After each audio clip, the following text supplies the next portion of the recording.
I feel like my study strategy, it's not very consistent. I'm always jumping from like one strategy to another, and the only reason like that I do pass is because I kind of start to panic when it comes close to exams. On other days it's kind of hard to find that motivation to keep on going. So super common in terms of having an inconsistent study strategy, in terms of not being consistently motivated and sort of pre-test cram panic sort of thing. That's all really common. What is your study strategy?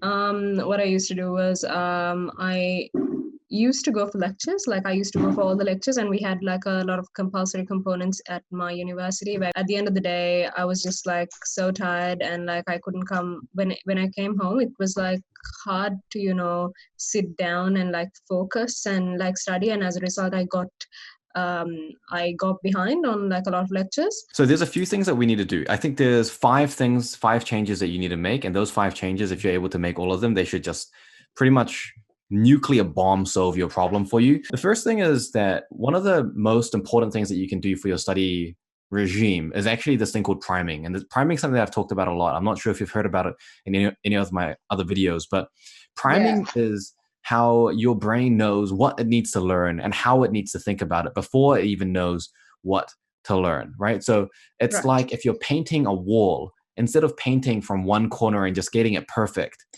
from one side all the way through, priming is where you kind of just generally get the roller and just paint the whole thing. You don't really care about little gaps here and there because you're going to come back and fill it.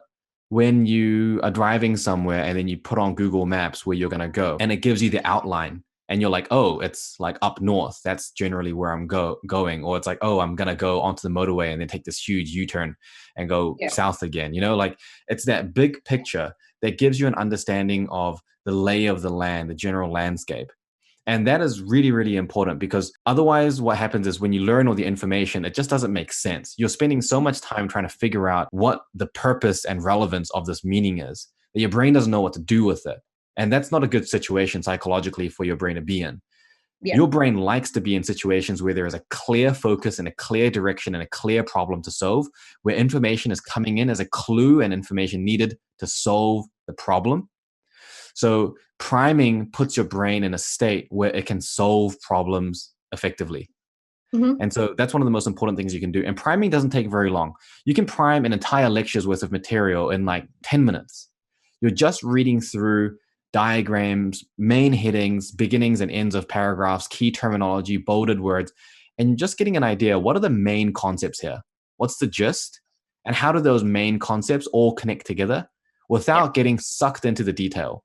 Mm-hmm. And so the most common mistake people will make is getting sucked into the detail. So this process of priming should happen in your head. And when you do it in your head, it forces you to not care about the detail so much because you just can't afford to. You can't hold all of that in your head. So by doing it in your head and putting it all together, it's not only training your ability to internalize the learning, but it's also making it so that you have a really clean, minimalistic framework of understanding. And once you've got it in your head, you just express that on a really simple mind map. Don't use too many words. It's just a little memorization aid so that when you take that into the lecture with you, you remember how you had framed it out before. And so now in the lecture, this is part 2 of the technique, is that you've got a framework to build off. You know how to make sense of it. Now you can really focus on understanding it in depth. So most people, by the time they finish a lecture, they only know like 20% of the content, honestly, if they didn't fall asleep. So in the lecture, what I say is you're not sitting there listening to someone speak. The focus should not be on understanding what they're saying. The focus should be on applying the understanding. So it's a step beyond the understanding. Don't aim for the understanding. Aim for, okay, I understand it. How am I applying this and simplifying it? And by doing this technique, which I call the impatient conversation, you can kind of facilitate that. So imagine you are in the lecture having a very impatient conversation with the lecturer in your head. They say something and you're like, yeah, but what about this? Like, how does it make sense in this way? If they say this piece of information, then you're thinking, okay, how does that connect with the thing that you're about to tell me 20 minutes from now that I primed over before? So you have this constant, never-ending kind of argumentative back and forth in your head with the lecturer that forces you to take what they're saying and actually fit it into the framework that you've already created. And then you add that onto your mind map. So by the end of the lecture, you haven't copied down every single freaking important detail that there is, but you've gotten the most important stuff down and you have a really good understanding of the basics. After the lecture, you have a very, very focused study target.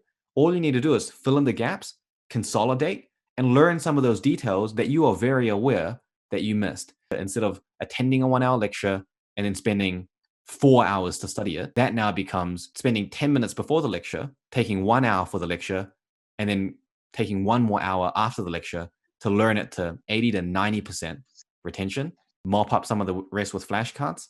And that is highly sustainable. And the more you do it, the shorter that time actually becomes. So priming, if I understand correctly, means pre-study? Priming is what we're aiming to do with pre-study, if it's done right. But not all pre-study will result in good priming. How exactly would you go about priming? Like, is that just running through the lecture and making like a short mind map on your understanding? Pretty much, yeah. That's basically it. And just when you're making the mind map, just have a really direct focus on not getting sucked into detail and just looking at just the big picture, frame out the big picture. And once you've got that, and once the big picture seems really clear, you've done it, you've succeeded. That's all you need to do.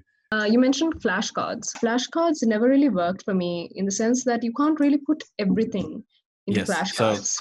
Yeah. Flashcards have a very clear purpose. Learning has psychologically two different types of states. One is a process of exploration and discovery, and it's very genuine, logical learning. This is when things make sense to you. It's intuitive. You're kind of getting your head around it. So it's more like understanding based, more conceptual. And the other type of learning is rote learning through memorization. And this relies on a totally different type of psychology, which is based pretty much on repetition. And this is where things like forgetting curves and spaced repetition and things like that are really effective. Most of your learning should be that first type of learning, that really organic problem solving, logic building type of learning. And that's the thing that's the most efficient.